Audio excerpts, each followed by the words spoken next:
Praise the lord. Welcome to genuine Jesus.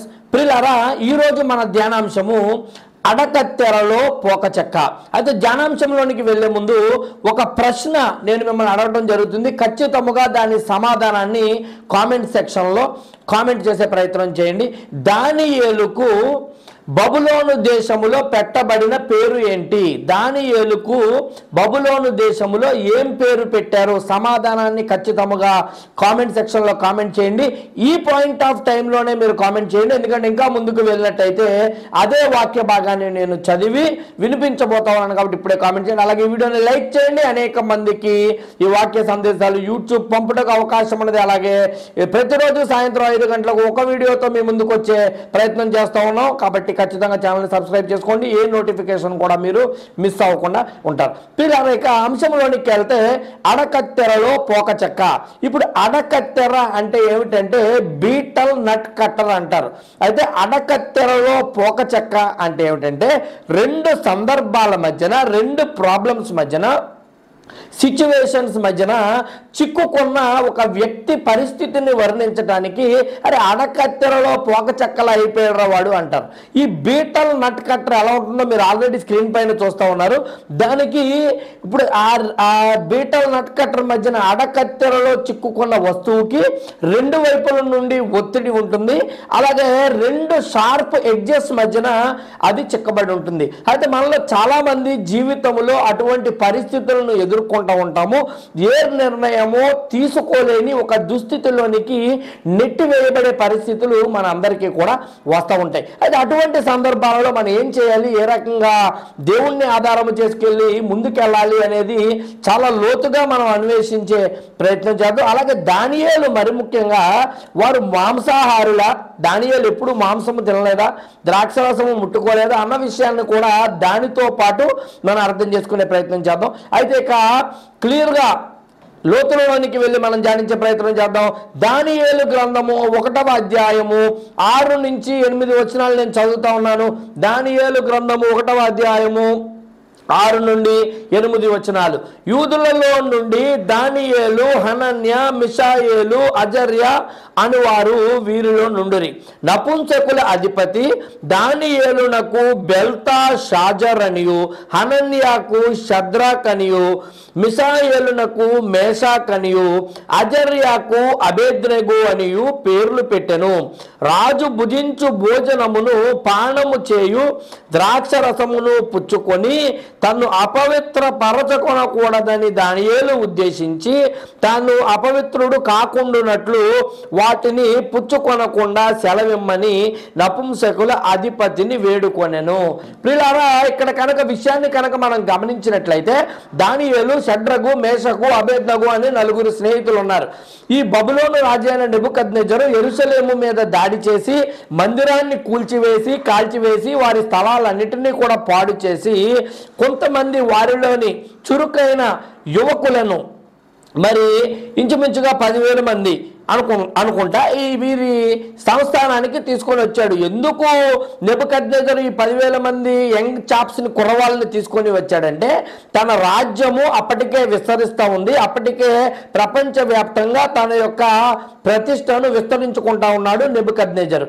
అయితే తన రాజ్యము చక్కగా నడుచుటకు, జ్ఞానవంతమైన రాజ్యముగా పేరు పొందుటకు, అలాగే చక్కటి నిర్ణయాలు తీసుకొనుటకు కీలక స్థానాలలో తెలివి కలిగిన, బుద్ధి కలిగిన యువకుల ఉండుట ఆవశ్యకము అని నెబుకద్నెజరు నమ్మాడు. కాబట్టి వీరిలో అనేక 10,000 మందిని తీసుకొని వెళ్ళి ప్రత్యేకంగా వీరికి ట్రైనింగ్ ఇవ్వటము, ఈ యొక్క ఈ యొక్క బబులోను దేశపు యొక్క ఆచారాలను నేర్పించటము, వారి విద్యా విధానాన్ని నేర్పించటము, వీరు మరి చక్కటి పదవులలో కొలువు తీరుటకు కావలసిన ఆ యొక్క విద్యా అవసరతలన్నిటినీ కూడా ఏర్పాటు చేసి విద్యావంతులుగా మార్చి వారిని తన మందిర యొక్క దేశ కార్యక్రమాలలో ఉపయోగించుకోవాలని నెబుకద్నెజరు ఆలోచన చేశాడు. అయితే ప్రియులారా, ఈ 10,000 మంది యువకులు ఇప్పుడు బబులోను ఈ సంస్థానానికి వచ్చేసారు.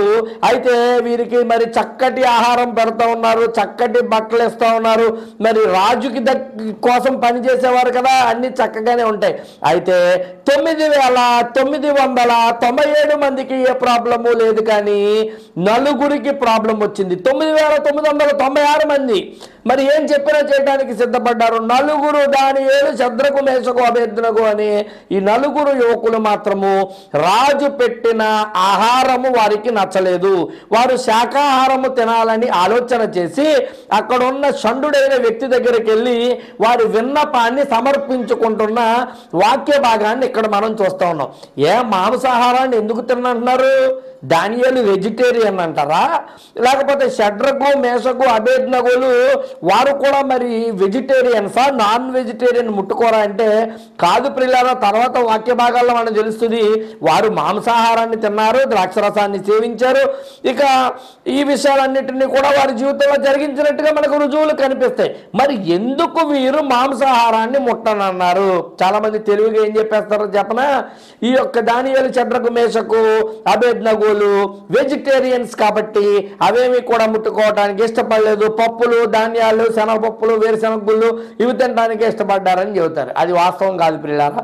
వారు వెజిటేరియన్స్ కాదు, వారు నాన్ వెజిటేరియన్సే. అన్ని రకాల ఆహారాలు వారు పుచ్చుకున్నారు. మరి ఈ పాయింట్ ఆఫ్ టైంలో వారు ఎందుకు రాజాహారాన్ని, చక్కటి నాన్ వెజిటేరియన్ ఫుడ్ని వారు రిజెక్ట్ చేశారు అంటే, రాజుకు పెట్టే ఆహారము ఎటువంటి ఆహారం అంటే విగ్రహాలకు బలి ఇచ్చినటువంటి మొదటి నైవేద్యాన్ని రాజు వద్దకు తీసుకొస్తారు ఎవరైనా.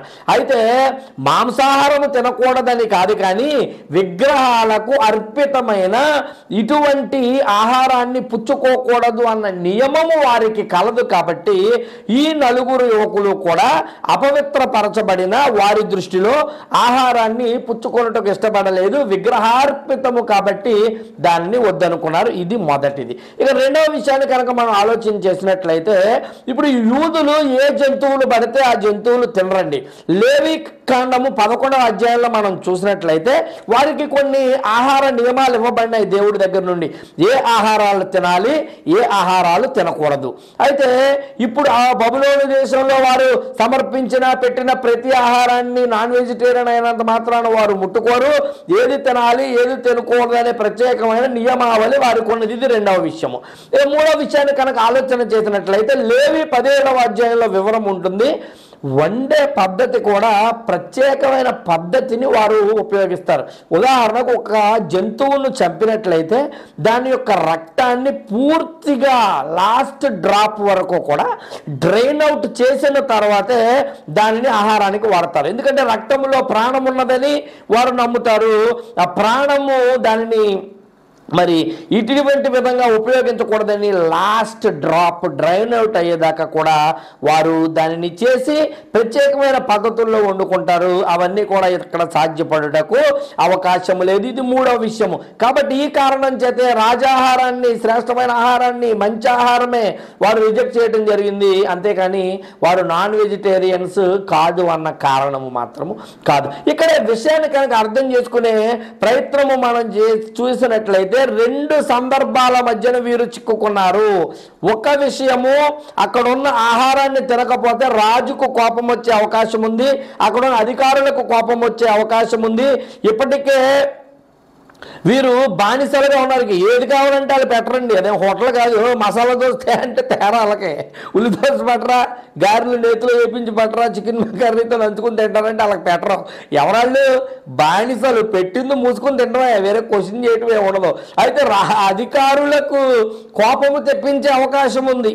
అదే తిన్నట్లయితే మరి వారి దేవుడికి అవమానము తెచ్చిపెట్టే అవకాశం ఉంది. ఈ రెండు సందర్భాల మధ్యన వారు చిక్కుకున్నారు.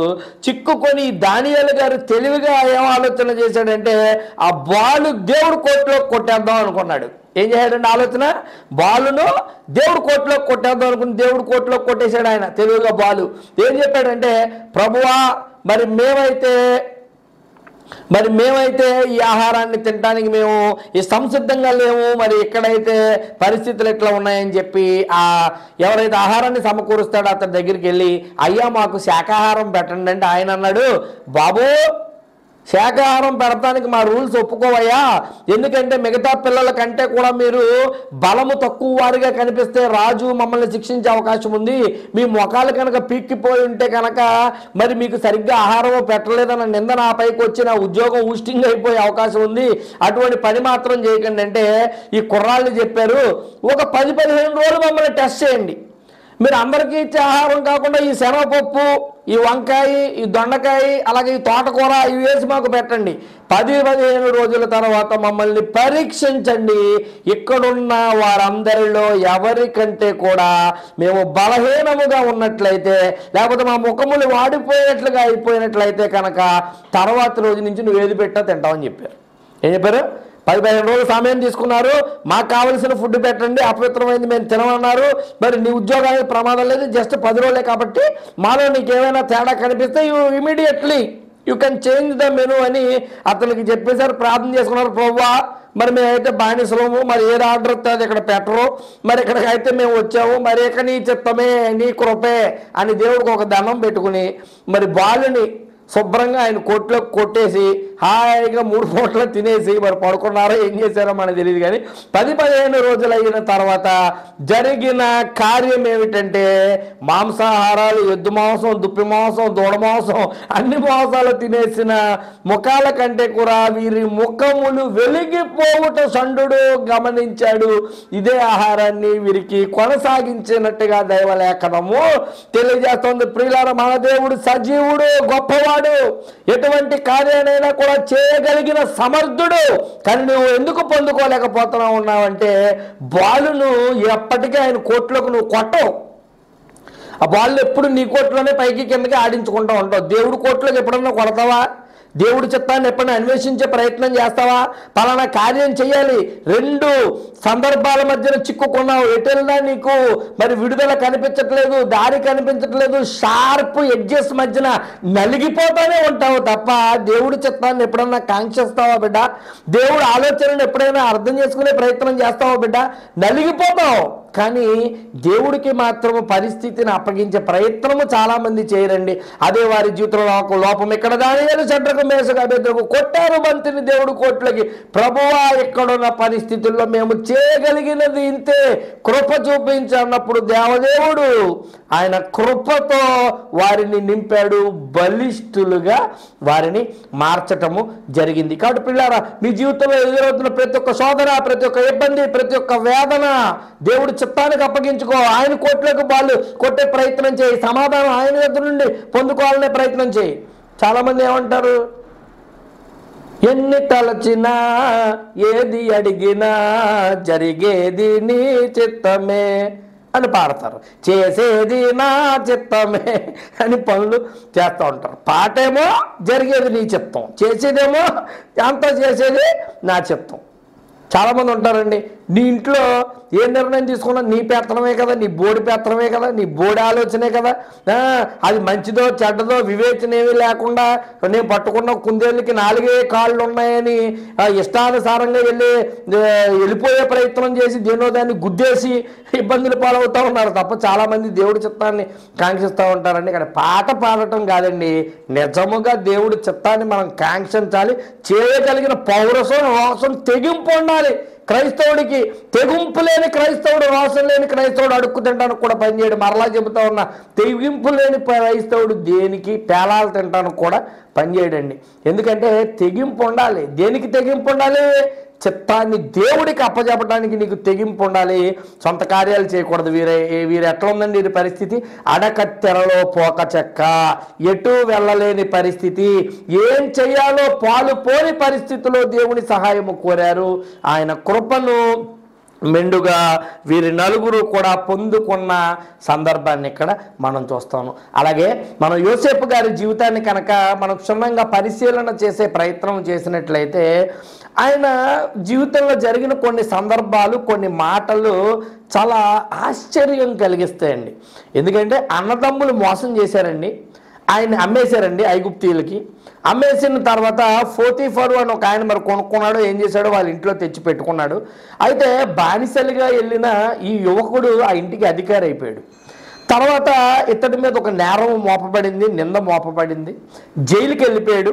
మరి ఆ జైల్లో కూడా దేవుడు కృప ఇతనికి తోడుగా ఉంది. బైబిల్ ఏం తెలియజేస్తుంది తెలుసా? పోతీఫర్ ఇంట్లో బానిసగా ఉన్నప్పటికీ కూడా దేవుని కృప యోసేపు పైన ఉండెను అని బైబిల్ తెలియజేస్తుంది. జైల్లో ఉన్నా కూడా దేవుని కృప యోసేపు మీద ఉండెను అని బైబిల్ తెలియజేస్తుంది. పోతీఫర్ ఇంట్లో బానిసగా ఉన్నా కూడా అంతకంతకు యోసేపు ఎదుగుతుండెను అని బైబిల్ తెలియజేస్తుంది. కారాగారంలో ఉన్నా కూడా రోజు రోజుకి యోసేపు అభివృద్ధి చెందుతుండెను. ఎక్కడ ఇంట్లో కాదండి, జైల్లో కూడా అభివృద్ధి చెందుతానే ఉన్నాడు. అంటే అక్కడ కూడా లీడర్ అయిపోయాడు మనోడు, అక్కడ కూడా నాయకుడు అయిపోయాడు, అక్కడ కూడా పెత్తనం మనోడి చేతికి అప్పచెప్పేసి అధికారులు ఎవరో కూడా ఏం జరిగింది ఏమీ చూసుకునేవారు కాదంట. ఆయనకు ఒక కర్ర ఒక విజులు ఇచ్చేసి యోసేపు గారికి, అయ్యా మేము అలా తిరిగి వస్తాం, మరి వీళ్ళందరినీ కూడా నువ్వే కంట్రోల్ చేయని ఇంచుమించుగా అటువంటి బాధ్యతలే ఈయనకి అప్పచెప్పారు. క్రైస్తవుడు నిజంగా దేవుడి శక్తి గలవాడు. ఆడు ఎప్పుడుకి బొంగు అవడాడు, ఆడు ఎప్పుడు కింగే. క్రైస్తవుడు బొంగు కాదు, వాడు ఎప్పుడు కింగే. జైల్లో ఉన్నా కూడా యోసేపు కింగే, పోతీఫర్ ఇంట్లో ఉన్నా కూడా యోసేపు కింగే, బానిసగా ఉన్నా కూడా యోసేపు కింగే, ఖైదీగా ఉన్నా కూడా యోసేపు కింగే. ఇటువంటి కింగ్ లాంటి మనస్తత్వం ఉన్నవాడిని నేను కిందగా ఎందుకు ఉంచాలని దేవుడు ఆలోచించి నిజంగానే కింగుని చేసి పడేశాడు. మనోడికి ఐగుప్తు దేశపు అధికారాలన్నిటినీ కూడా అప్పచెప్పాడు. ఈ విషయాన్ని మనం గమనించాలి. అయితే ఈ యోసేపు జీవితాన్ని మీరు చూసుకోండి. ఒకానొక సందర్భంలో పోతీఫరు భార్య ఎంతగానో శోధించింది, ఎంతగానో అతనిని ఇబ్బంది పెట్టే ప్రయత్నం చేసింది, ఎంతగానో ఇతన్ని ఇక సైతాను శక్తులు ఆ దరిద్రపు గంపలో దూరి యోసేపు గారిని ఇబ్బంది పెట్టే ప్రయత్నం చేసినప్పుడు ఆయన ఏం చేశాడంట? ఒప్పుకుంటే ఏం జరుగుతుందండి? ఇంటికి యజమానుడు అయిపోతాడు. ఒప్పుకుంటే ఏం జరుగుతుందండి? ఆస్తికి కర్త అయిపోయే అవకాశం కూడా ఉంది. ఒప్పుకుంటే ఏం జరుగుతుందండి? ఆ పాపానికి చాలా గొప్పడైపోయాడు అప్పటి పరిస్థితి ప్రకారం. కానీ యోసేపు ఏం చేశాడో తెలుసా? ఏం చేశాడంట? చొక్కా దాని చేతిలో వదిలేసి పరిగెత్తకుండా పారిపోయాడంట. క్రైస్తవుడు పాపం అనేది నీకు కనిపిస్తే వినిపిస్తే పాపం వైపు పరిస్థితి వెళ్ళతాంది అనే డౌట్ ఉంటే ఈ యొక్క యోసేపులాగా చొక్కా విధులు పరిగెత్తుకెళ్ళిపోయాడు అయ్యగారు మనోడు. అలాగే మనం కూడా పాపం యొద్ద నుండి పరిగెత్తుకుంటూ వెళ్ళిపోవాలి తప్ప ఎంత మాత్రమో దగ్గరికి వెళ్ళే అవకాశం ఉండకూడదు. రెండు పరిస్థితుల మధ్యన చిక్కబడ్డాడు. ఒకటి దేవుడి నీతి, దేవుడి న్యాయము, రెండవది ఈ లోకనీతి లేకపోతే శరీరాశలు. వీటి మధ్యన చిక్కబడిన యోసేపు దేవుడికి ఇచ్చాడు ప్రథమ స్థానము, దేవుడి కృపను పొందుకున్నాడు. ఎక్కడికి వెళ్ళినా కింగే. నిజంగానే కింగ్ వంటి ఒక పొజిషన్లో దేవుడు అతనిని దీవించటము, ఆశీర్వదించటము, ఈ కార్యాలన్నింటినీ కూడా మనం చూస్తూ ఉన్నాం. కాబట్టి ప్రియులారా, అడకత్తెరలో పోక చెక్క. క్రైస్తవ్యం అంటే సామాన్యమైన విషయం కాదండి. మనం ఏదో అనుకుంటాం, ఏదో అరాకొర భక్తి చేసేసి కొద్దిగానే ఏదో అదేదో వింత అదేదో ఎక్సర్సైజ్ లేక ఇలాగ పెట్టేసుకుని పొద్దున్నే దండం పెట్టుకుని దేవుడికి ఒక దండం పాడే అన్నట్టుగా నమస్కారం పాడేసి చాలామంది వెళ్ళిపోయే ప్రయత్నం చేస్తూ ఉన్నారు. ప్రియులారా, మరలా చెబుతా ఉన్నాను, దేవుని రాజ్యము భోజ్యము కాదు, నువ్వు అనుకున్నంత సులువు కాదు. పరమ తండ్రి వద్దకు చేరడం అంటే, పరమ తండ్రి ఎటువంటి వాడు అండి? పరిశుద్ధుడు, ఏమాత్రము మచ్చలేనివాడు. యేసుక్రీస్తు ప్రభువు వారు చెప్పారు, పాపము చేయటం కాదురా, దమ్ముంటే మీలో ఎవరికన్నా పాపము ఆరోపణ చేయగలిగిన ధైర్యమైన మీలో ఎవరికైనా ఉందని యేసుక్రీస్తు ప్రభువు వారు ప్రశ్నించడం జరిగింది. పాపం ఈసారి మధ్యన కొంతమంది పిచ్చి పిచ్చి వాగుళ్ళు వాగుతూ ఉన్నారు. ఒక పనికిమాలినోడు ఒక సినిమా తీశాడు, డావిన్సీ కోడ్ అని. యేసు ప్రభువుకు పెళ్ళయిందంట, మరి పిల్లలు కూడా సీక్రెట్గా ఉన్నారంట, సీక్రెట్ జీవితం ఉందంట. సీక్రెట్లు యేసుక్రీస్తు ప్రభువు వారు ఏమి లేవు. తెరిచిన పుస్తకం బాహాటం యేసయ్య జీవితం.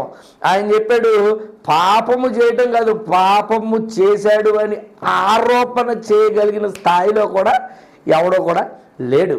కాబట్టి ప్రియులారా, మన జీవితాలని మనం దిద్దుకోవలసిన అవసరం ఉన్నది. దైవ మార్గంలో మనం వెళ్ళాల్సిన అవసరం ఉన్నది. ఎందుకంటే దేవుడు ఏం చెప్తాడు అనేది చాలా జాగ్రత్తగా ఆలోచన చేయాలండి. దేవుడు రాజ్యం భోజ్యం కాదు. మోషే గారు ఎంత కష్టపడ్డాడండి, 30 లక్షల మందిని నడిపించాడండి, ఎంత ప్రయాసపడ్డాడండి. జీవితం అంతా అరణ్యమే కదండి, సగం జీవితం అంతా పాపం వేదనతో ఇబ్బందితోనే ఆయన జీవించాడు కదండి. అటువంటి మోషే గారు ఆయన చనిపోయే కాలంలో దేవుడు ఆయనను ఒక కొండ మీదకి రమ్మన్నాడు. కొండపైకి ఎక్కారు మోషే గారు. కొండపైకి ఎక్కిన తర్వాత, మోషే చూడు కొండపై నుంచి ఇదిగో నేను మీకు ఇస్తున్న ఈ యొక్క పాలు తేనెలా ప్రవహిస్తున్న దేశము చూడు ఎలా ఉందో అని చెప్పాడు.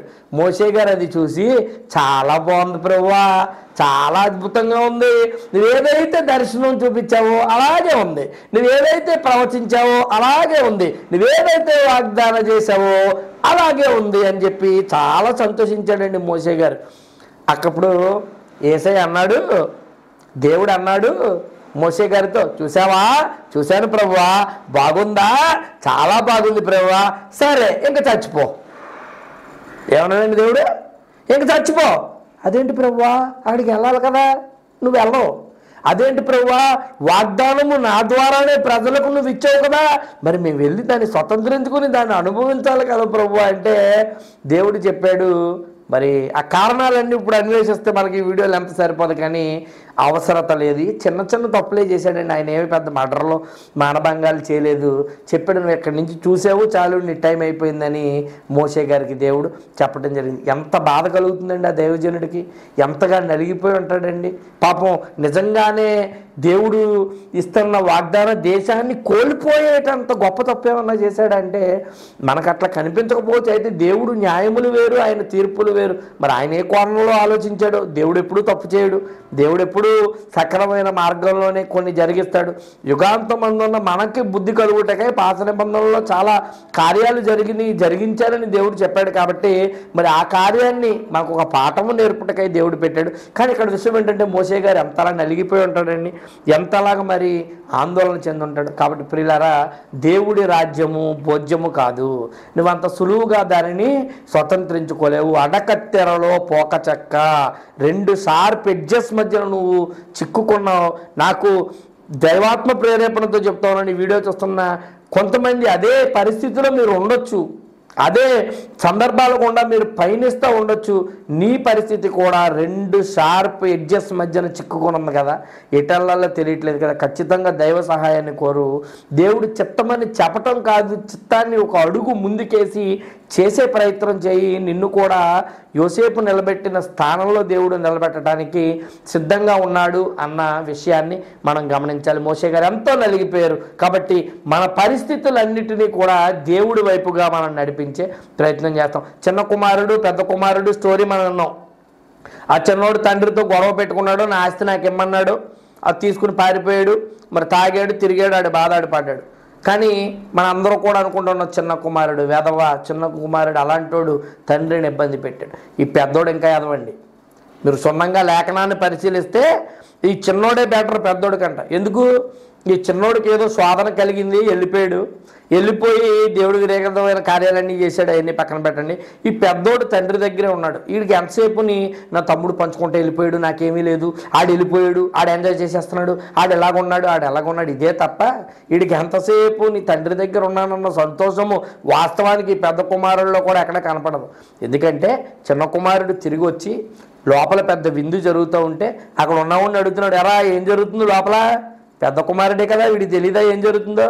తండ్రి ఏం చేస్తా ఉన్నాడంట, చిన్న కుమారుడు వచ్చాడన్న ఆనందంలో నాట్యం చేసి గంతులు వేసేస్తుంటే వీడు మాత్రము ఇంకా అలా నిమ్మకు ఉండిపోయాడు, ఏదో అయిష్టత కలిగిన వాళ్ళాడు. కాబట్టి వీడు తండ్రి దగ్గరే ఉన్నాడు, కానీ లోకం వైపు చూస్తూ ఉన్నాడు. తండ్రి దగ్గరే ఉన్నాడు, అయ్యో నా తమ్ముడు పరిస్థితే బాగుంది అనుకుంటున్నాడు. తండ్రి దగ్గరే ఉన్నాడు, అయ్యో ఆడు ఎంజాయ్ చేస్తా అనుకున్నాడు. నేటి క్రైస్తవ సమాజం కూడా అలాగే ఉంది ప్రియులారా.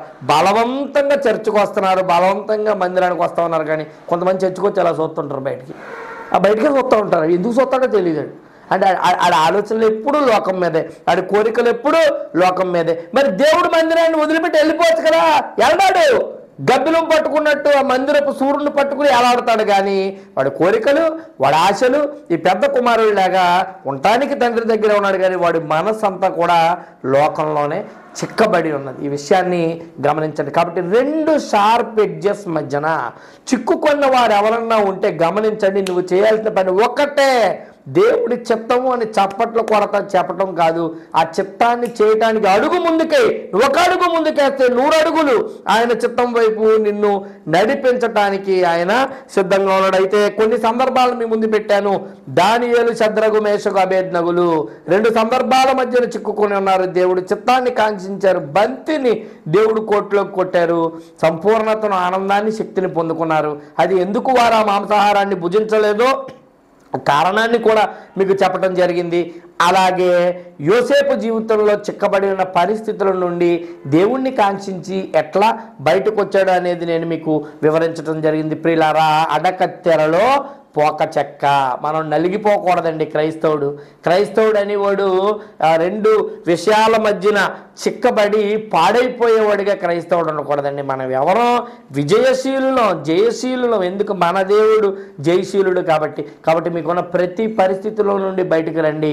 అడకత్తెరలో పోక చెక్కలా చిక్కుకొని ఉన్నారా? మీ ఆలోచన విధానాన్ని మార్చుకోండి, దైవరాజ్యాన్ని కాంక్షించండి. దేవుడు సూచించే మార్గంలో మీరు బయటకు వచ్చేలాగున నిండైన ఆశీర్వాదాలు, కృపలు, అట్టి ఆత్మశక్తిని యేసయ్య మీ అందరికీ ఇచ్చి నడిపించునుగాక.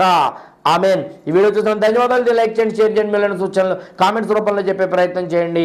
మానక ఈ పరిచర్య కోసము ప్రార్థించండి. దేవుడు మన దేశమును దీవించునుగాక. ఆమెన్.